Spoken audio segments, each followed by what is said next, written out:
Bonjour les amis, bonjour la famille, bonjour public. J'espère que vous allez bien, j'espère que tout le monde va bien. Euh, En direct de Livry Gargan, j'ai un petit livre à vous présenter, le livre Régénération de Rabbi Nathan de Breslev. Je vais vous lire de la section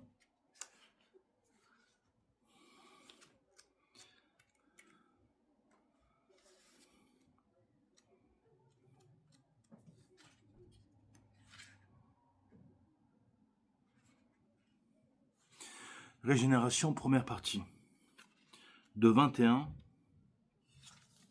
du numéro 21 au numéro 30. Bien sûr, je souhaite repréciser que je suis musulman, mais que je m'intéresse au judaïsme, au christianisme et à l'islam depuis déjà plus de 10 années, plus de 10 ans que j'étudie. Donc voilà, j'espère que ça va vous plaire. Je commence à lire. La parole est un conseil pour le renforcement, c'est-à-dire que même si une personne est tombée dans des lieux extrêmement bas, elle doit persister. De là où elle se trouve, à prononcer des paroles de vérité, à savoir des paroles de Torah, de prière et de crainte du ciel. Elle doit continuer à dialoguer avec son Créateur, à converser avec son ami, à plus forte raison avec son maître, car la parole possède un grand pouvoir. Elle permet à l'homme de se souvenir de Dieu et le renforce en permanence, même s'il se trouve dans des endroits très éloignés de la sainteté. L'écouter, Moharan 78. Voici un extrait de l'ouvrage L'écouter Etzot. La parole correspond également à la mère des enfants, semblable à une maman qui accompagne partout ses enfants, même dans des lieux souillés. Sans jamais les oublier, la parole accompagne l'homme en permanence, même quand il lui arrive de s'égarer dans des endroits malsains, et lui rappelle Dieu constamment. En d'autres termes, même si les hommes se trouvent même si, l'homme se trouve à un niveau très bas, la parole peut néanmoins lui permettre de se souvenir de Dieu. Autrement dit, quel que soit l'endroit où il se situe, si cet homme parvient à se renforcer là aussi, tout au moins à prononcer des paroles saintes de Torah et de prière, à converser avec Dieu et à parler avec son maître ou avec son ami de sujets ayant trait à la crainte du ciel, il pourra toujours se souvenir de Dieu en toutes circonstances, et ce, même dans les lieux très éloignés de Dieu, comme les endroits souillés, et même s'il est tombé le plus bas, à Dieu ne plaise. Car la parole l'empêche d'oublier son Créateur. Il faut bien comprendre le vaste pouvoir de la parole. C'est là un extraordinaire et prodigieux conseil pour celui qui souhaite vraiment ne pas perdre sa vie complètement.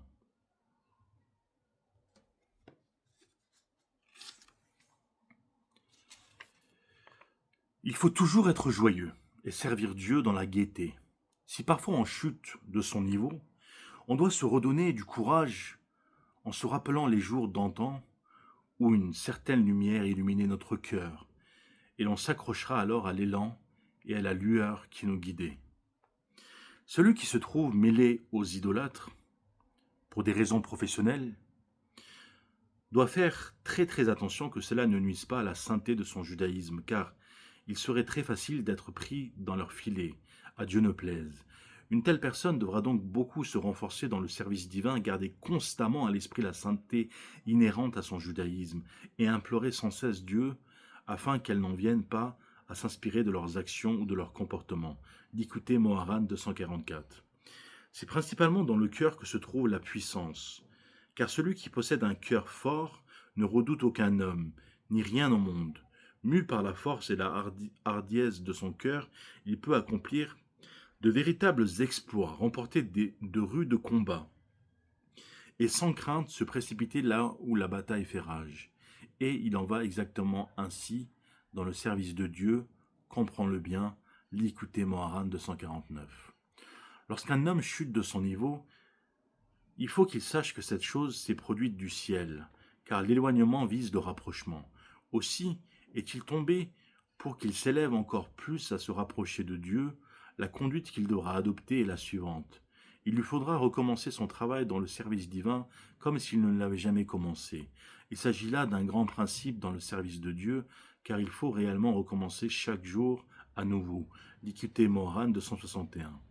Lorsqu'un individu commence à s'analyser et voit qu'il est loin du bien et plein de fautes, Il peut alors tomber et en arriver à ne plus pouvoir prier du tout. Il a donc l'obligation de rechercher et de trouver en lui-même une parcelle de bien. En effet, comment est-il possible qu'il n'ait accompli durant sa vie aucun commandement ou aucune bonne action, même si, lorsqu'il se met à analyser ce bien qu'il a accompli, il s'aperçoit qu'il est rempli de lésions et n'a rien d'intact, car le bien est mêlé à des intérêts personnels et à de nombreuses scories. Il doit savoir, malgré tout, qu'il n'est pas possible que ce peu de bien ne renferme pas un quelconque point réellement positif. L'homme doit ainsi poursuivre son introspection jusqu'à trouver en lui encore quelque chose de bon. Et même si ce bon est mêlé lui aussi à de nombreuses scories, il possède, quoi qu'il en soit, un certain point positif. Alors il recherchera et fera appel à ces points positifs jusqu'à trouver en lui quelques bons côtés. Et en trouvant en lui un certain mérite et un certain bien, il quittera réellement le côté négatif de la balance pour rejoindre le côté positif. Et c'est ainsi qu'il pourra se repentir, de la sorte il pourra s'insuffler de vitalité et se réjouir de quelque manière que ce soit, et alors il pourra prier, chanter et remercier Dieu. L'écouter Moharan 282. L'homme doit veiller scrupuleusement à suivre cette voie, car il s'agit d'une règle, d'un fondement capital, pour quiconque désire se rapprocher de Dieu et ne pas perdre complètement sa vie, car l'essentiel est d'éloigner autant que possible de soi toute tristesse et toute morosité. Il faut savoir que la majorité des gens qui sont éloignés de Dieu le sont essentiellement à cause de la morosité et de la tristesse. En effet, face à la gravité des dommages qu'ils ont causés, ils se laissent abattre constamment, constatant que la majorité de leurs actions est abîmée. En cette âme et conscience, chacun connaît les tourments et les douleurs de son cœur, et de ce fait, la plupart des gens sont accablés, se découragent complètement et renoncent totalement à prier avec concentration, sans même réaliser ce qu'ils auraient été, encore en mesure de faire dans le service divin. L'homme doit donc prendre la chose à cœur, car de nombreuses âmes ont sombré de la sorte. À Dieu ne plaise, en effet, le désespoir est ce qu'il y a de pire. On doit donc tout mettre en œuvre pour suivre cette voie, à savoir rechercher en soi sans arrêt des points positifs, afin de s'insuffler de vitalité et de trouver constamment des forces. Ainsi on parviendra à prier de bon cœur, dans l'enthousiasme et la joie, et l'on reviendra réellement à Dieu. Idem. Il y a des âmes déchues qu'il faut raviver et réconforter par toutes sortes de douceurs qui revigorent l'âme. Lorsqu'on endigue le flot de pensées licencieuses, on mérite de faire scintiller l'esprit, ce qui correspond au concept des téphilines, et de là naissent des paroles aptes à raviver et à réconforter ces âmes déchues. L'écouter Moharan 2,5. Un homme n'a pas le droit de désespérer. Où qu'il soit tombé, même s'il demeure au fond de l'abîme, il ne doit pas se décourager en s'éloignant de Dieu d'aucune manière, car de là aussi on peut se rapprocher de Dieu. En effet, la terre entière est emplie de sa gloire. Le juste authentique ne mérite le titre de juste que s'il possède le pouvoir de revigorer et de relever ceux-là même qui ont gravement chuté, et les renforcer et les encourager, et de les stimuler et de les éveiller et de leur faire découvrir que Dieu est encore avec eux, à leur côté et proche d'eux, car la terre entière est emplie de sa gloire. À l'inverse, le juste doit aussi montrer à ceux qui se trouvent à un niveau de dévotion élevé qu'ils ignorent encore tout du Créateur, comme il est écrit « Qu'as-tu observé? Qu'as-tu examiné ?» L'écouter Moharan 2.7. Donc voilà, excellent ouvrage que j'adore toujours, Rabbi Nathan de Bazlev, Régénération, le guide du réconfort. Je dis en ces temps difficiles, toujours paix en Palestine, entre Israël et la Palestine, paix en Ukraine, entre la Russie et l'Ukraine, paix en Syrie, paix dans tous les pays dans lesquels il y a des conflits, il y a des guerres. On a besoin de nos gens de religion. Moi, je suis quelqu'un qui étudie. Je peux pas considérer que je suis un homme de religion. Je suis quelqu'un qui étudie la Torah, le Coran, la Bible, les religions abrahamiques depuis plus de 10 ans.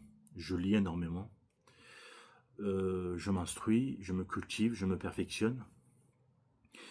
Et on a besoin que nos rabbins, que nos imams, que nos curés, nos prêtres s'expriment sur des sujets.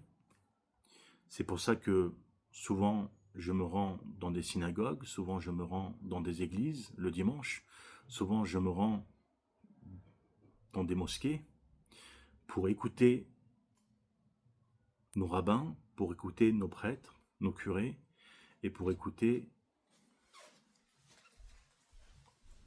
nos imams. Parce qu'on en a besoin, on a besoin qu'ils s'expriment sur différents sujets sociaux, économiques, religieux, de société, qu'ils parlent de la famille, qu'ils parlent du courage, qu'ils parlent de la persévérance, qu'ils parlent